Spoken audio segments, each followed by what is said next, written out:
Good afternoon, everyone. Welcome to the regularly scheduled meeting of Ways and Means Committee.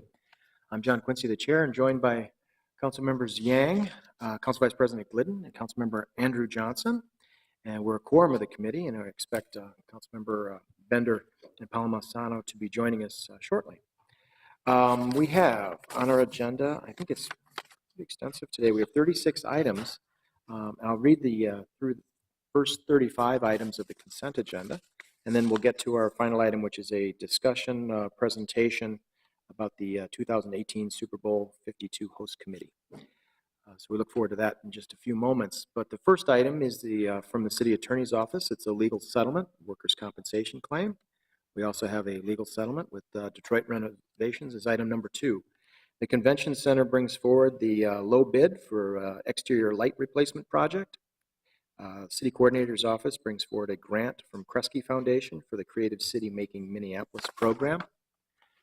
Item number 5 is a gift acceptance for March 2017 donations. Item number 6 is from this is the rollover of 2016 funds into the 2017 budget. Item number 7 is the consolidated office building. This is a request for proposals for architectural and engineering services. Information Technology Department brings forward 2 items. One is a contract amendment with SecuroNet and a contract with Gartner for Enterprise Governance Program for IT systems. The Community Development and Regulatory Services Committee brings forward the grant acceptance from DEED.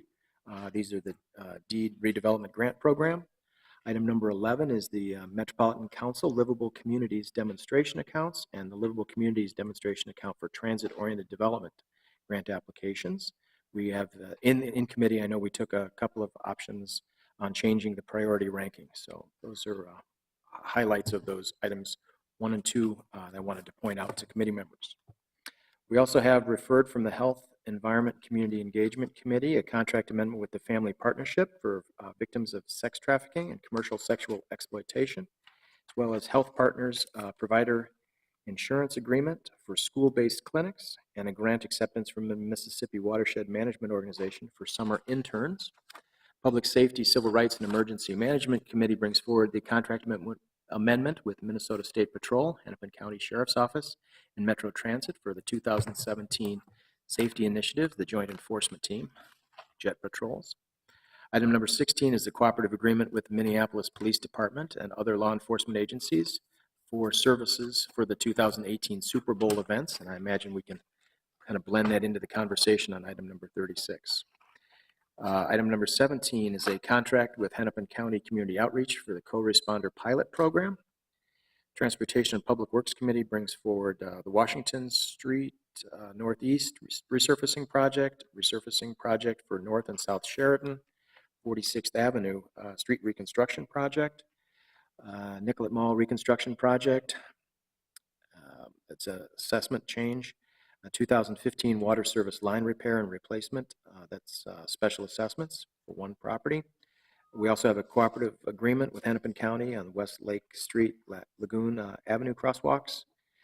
Item number 24 is the 10th Avenue Storm Tunnel repairs, Phase 4 project. 25 is the PV Plaza gift acceptance from Green Minneapolis. 26, intern project agreement with Minnesota Technical Assistance Program. We also have the settlement for special assessment appeal on one item for number 27, bid for gray black Class A aggregate, and the bid for construction of 42nd Avenue North Street Reconstruction Project. Ready mix concrete bid, that's a low bid for item number 30. Item 31 is a bid for drain tile utility access vaults.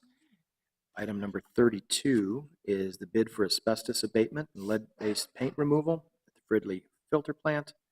33 is the bid for Anderson School crosswalk improvements, bid for Seward Bicycle Boulevard project, and the final item on the consent agenda is the bid for the 4th Street Southeast Street Reconstruction Project. Would there be any questions or comments from my colleagues here? Council Vice President Glidden. Thanks. Sure. Thank you. I have a question.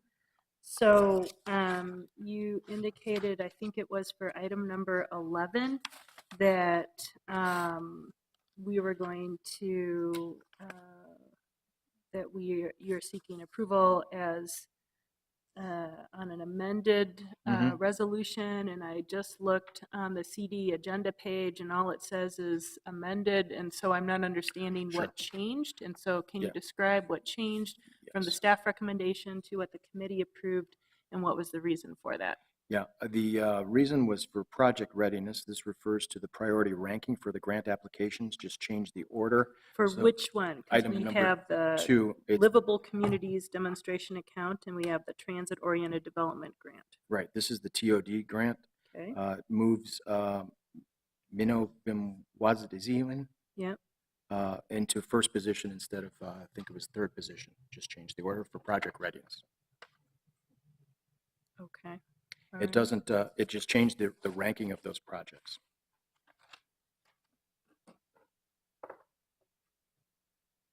Okay. Thank you. I think Councilmember Yang, you were up as well. Thank you, Mr. Chair. I'd like to speak briefly with regards to item number 2. Please do. Thank you, Mr. Chair. This is an item that is with the property located in Ward 5, 1522 Hillside Avenue. We've had some controversy over this for a little while. In fact, it will probably be close to 5 years on this. And, the bright side on this is that there is not going to be demo and that there is an end in sight. There's certain predictability with regards to this.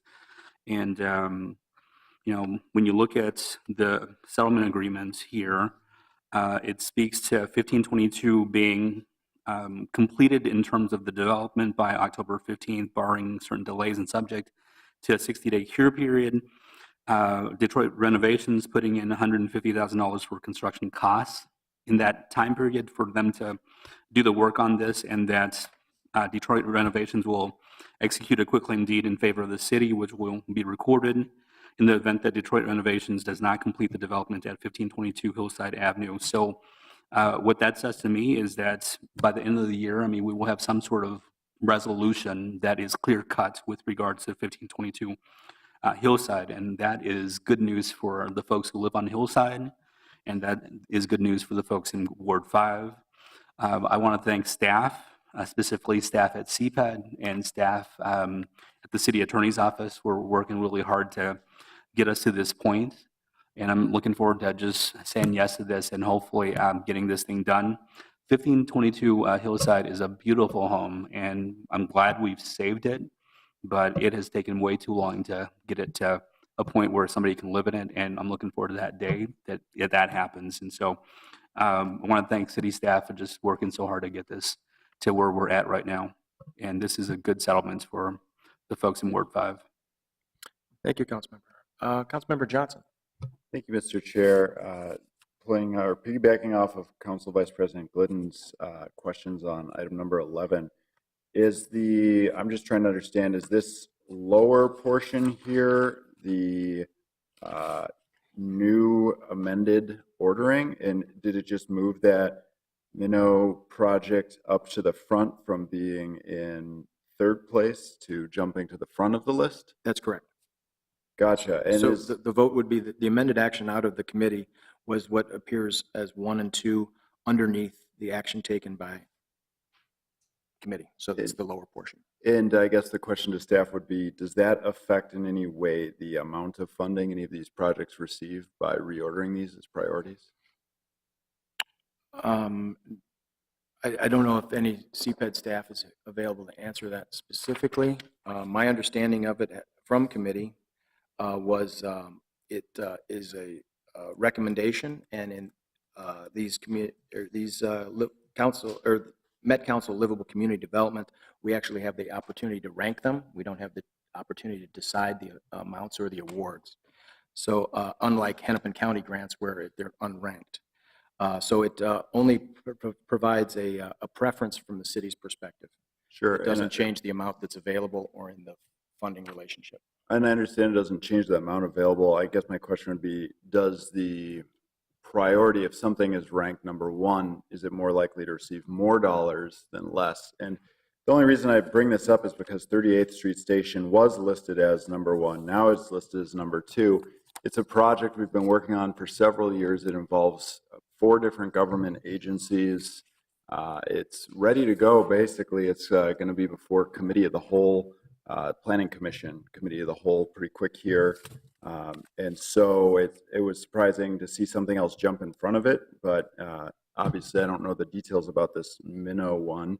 But my primary concern here is that by changing the ranking, might we end up seeing less funding available for this project, which does have not only affordable housing in it, but also a lot of important public realm and TOD aspects. Well, if you'd like, I'd be happy to see if we can have this pulled and see if we can get somebody from CPED. Ms. Holmes might be able to come down and address those specific questions. Otherwise, we'd be happy to, within this committee, forward without recommendation if we can't address that question for you. Sure. Would that be okay? Maybe if, and did CDRS, they already approved re-ranking this? That's correct. Okay.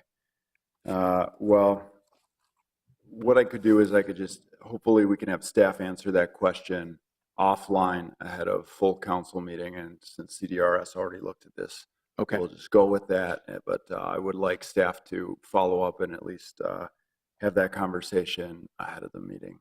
Okay. On Friday. So would you prefer that we, out of committee here, send forward without recommendation? I think we can just send everything through at this point, but I would Okay. like to hear from staff before Friday's meeting. I'll make sure that request is provided, and we'll have CPED staff provide that information to you and the rest of the committee. Great, thank you. Further questions on the items 1 through 35? Not seeing any. All those in favor, please signify by saying aye. Aye. And opposed? Those items carry, which brings us forward to our discussion items for this afternoon. Mr. Cronk, welcome. Thank you, Chair Quincy, committee members, Spencer Cronk, City Coordinator, and it's a pleasure to bring this item before you today. As you know, the Super Bowl will be hosted in the city of Minneapolis on February 4th, 2018, only 286 days away, but who's counting? It's really important that we are putting the appropriate planning efforts needed to be able to host an event like this in the future. So today, we're going to walk you through a presentation about the item that is before you, which is a funding agreement with the Super Bowl Host Committee, authorizing city staff to enter into that agreement and also make the necessary adjustments and amendments as needed as we determine further plans as they develop over the course of the next year. So to help with that presentation, we have 2 consultants on our staff. One is Brittany Allen and the other is Pat Bourne, and they will be walking through the slides for their presentation, and then staff will be happy to answer questions afterwards. So I'll first call up Brittany Allen, our consultant with the City of Minneapolis. Okay. Thank you very much. Welcome, Ms. Allen. Chair Quincy, council members, thanks for having us.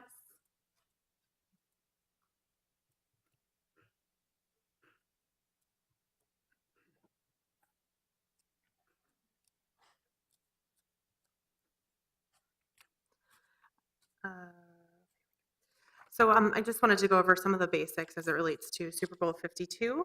It'll be held on February 4th in US Bank Stadium, starting with a full 10 days of events capped off by the game. There's approximately 15 Super Bowl events that will be covered by this agreement, with another 100 plus that will be held in the metro area. Minneapolis will hold the largest events, the game, Super Bowl Live, and Super Bowl Experience, and the metro area will host the other 13. Super Bowl 52, like many other Super Bowls, has been deemed a SEER Level 1 event that by the federal government. That's a special event assessment rating, and that sort of leads our thinking when we think about planning. These are the 15 events, as I mentioned: Super Bowl Experience, Super Bowl Live, and the stadium really being the main events. Those are, Ms. Allen, those are the NFL events for the Correct. thing. So There's a lot of other private events that are Yes. associated with it. Yes, Chair Quincy. These are the official NFL Super Bowl events, and there will be many other private or open to the public events that are held by other entities, sponsors, etc. We anticipate we will have about 1 million people in attendance for the 10 days of events, with approximately 400 million in economic impact to the metro area. We also expect about 5,000 members of the media to come to Minneapolis and the Twin Cities, with about a $500 million estimated value for earned media. And this is really an opportunity for Minneapolis and the Twin Cities to showcase themselves to the world with all these members of the media that are going to be here. So the Minnesota Super Bowl host committee was formed locally to help the NFL execute the events here.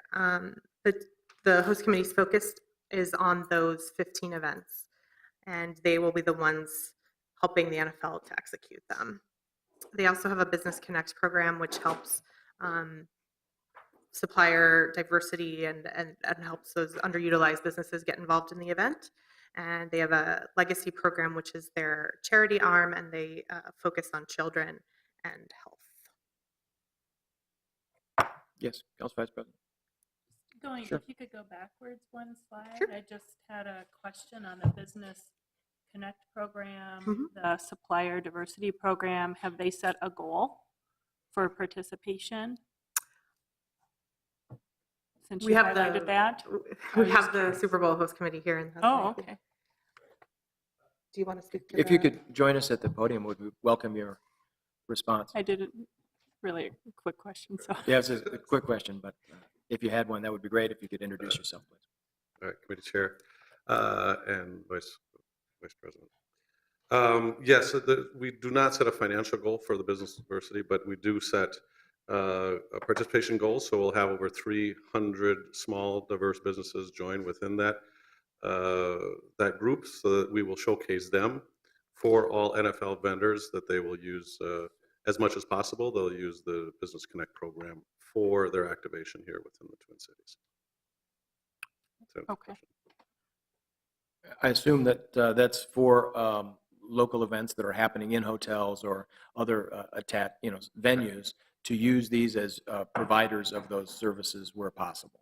yes. Is there a portal or somehow, how do they get access to the this network, and how did one qualify to be a local participating vendor?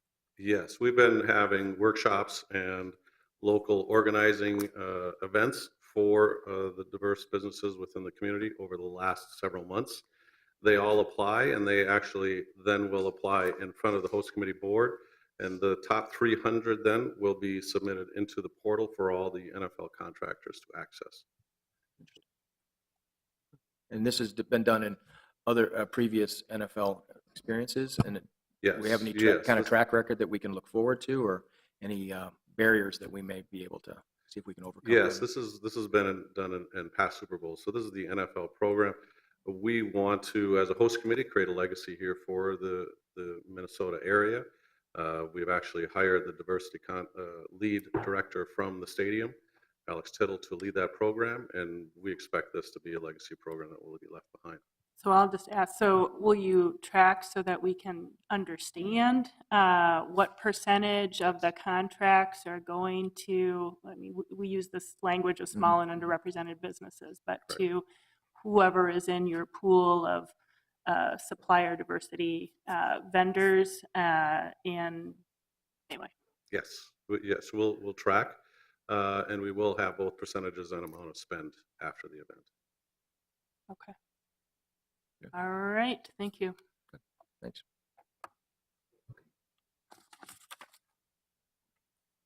So the city will support the Super Bowl like it does every special event, but given the size and scope of the events, it requires a little bit more time and resources than we're normally used to. So that's what's prompted this funding agreement. Of course, public safety is our #1 concern with residents and visitors, and so that will be obviously a focus of what we're doing. We'll also rely on the surrounding municipalities, county government, and state governments to help us in this effort.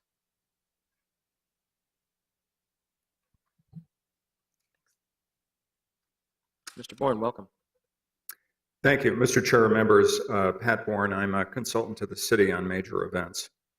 When Brittany and I began last July, our job was to understand the scope and the nature of the events relating to the Super Bowl and other major events the city will be hosting.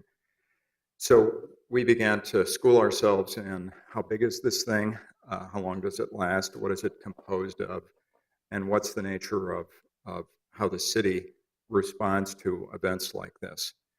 And then we began engaging city departments who hadn't already been engaged in understanding the scope and nature of this event, partly to start their planning work and then to convert that into money and resources. And so today, before you is the culmination of the planning work that has gone on to date. The departments you can see on the list are the departments that are most engaged in a major event of this magnitude.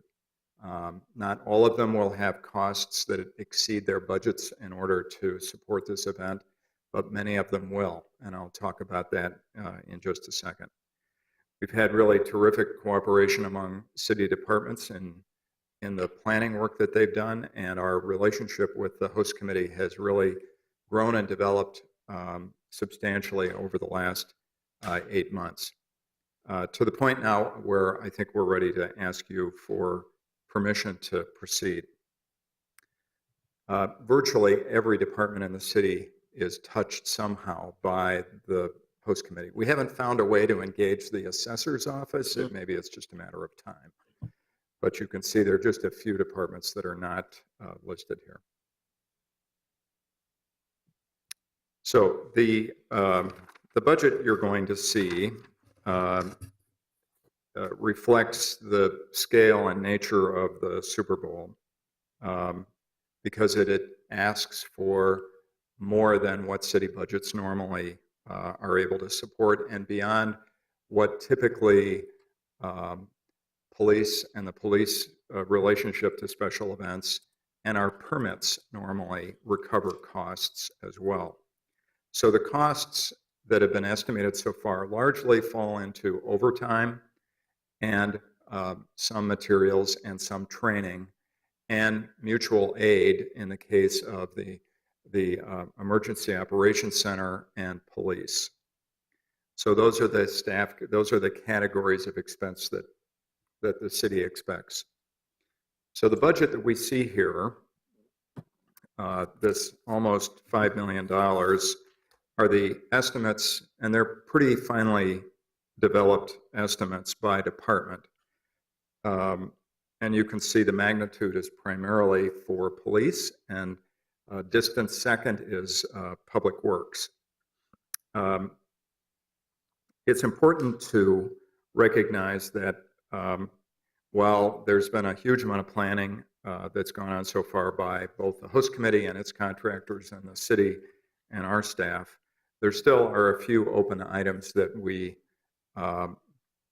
will fill in with amendments to this agreement as we go on, probably by the end of the summer.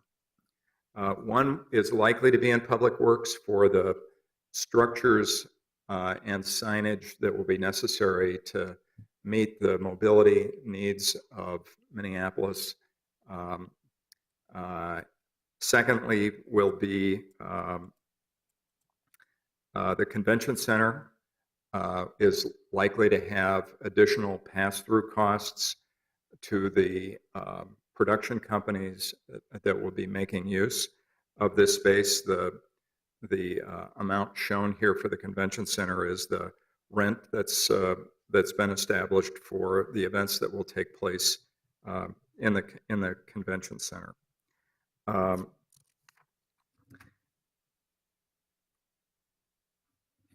We have also agreed with the host committee that payments to the city will be made in 3 installments that reflect when the city will be incurring its expenses.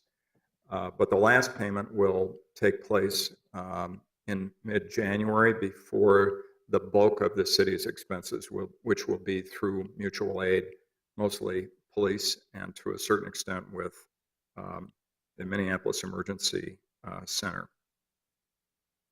The agreement also provides that the host committee will buy and pay for an insurance policy for police liability claims, much in the same way that a similar insurance policy was purchased when the Republican National Convention took place in St. Paul and Minneapolis 9 years ago.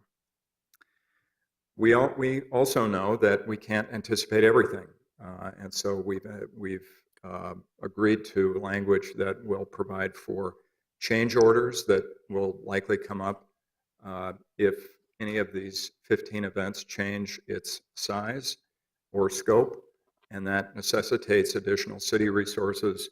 We want to be ready with new cost estimates and a scope change. And then there are contingencies that we can't anticipate that are also related to city costs. And so the agreement is going to have features that will allow additional expenses to be charged should the event change in a way that impacts these city expenses. Mr. Bourne, I have a question from Council Vice President. Thank you, Mr. Chair. I just, looking at this list, I had a question, which is, why is the insurance policy coverage that the host committee is purchasing limited to police liability claims? I just say this because we have Public Works is, of course, the other big entity that I am assuming will be doing lots of work to ensure that things are staged around the area properly. And anyway, so I'm just curious why that is. The primary reason for police liability insurance relates to the willingness of other police agencies to make their officers available. And in doing a survey of the primary other municipalities that we're likely to ask and who are already engaged in planning work, was that they said, look, we'll take care of our own workers' comp claims should there be injuries to our employees at an event like this, but we really want somebody else, like you, city, or an insurance policy to deal with liability claims. It's for that reason that the liability and the police liability insurance was raised.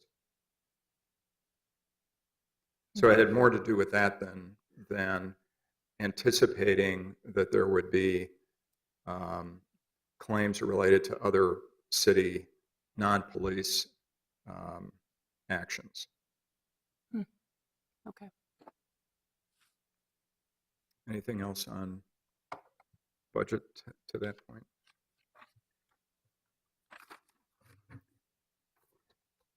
I mentioned earlier that there would be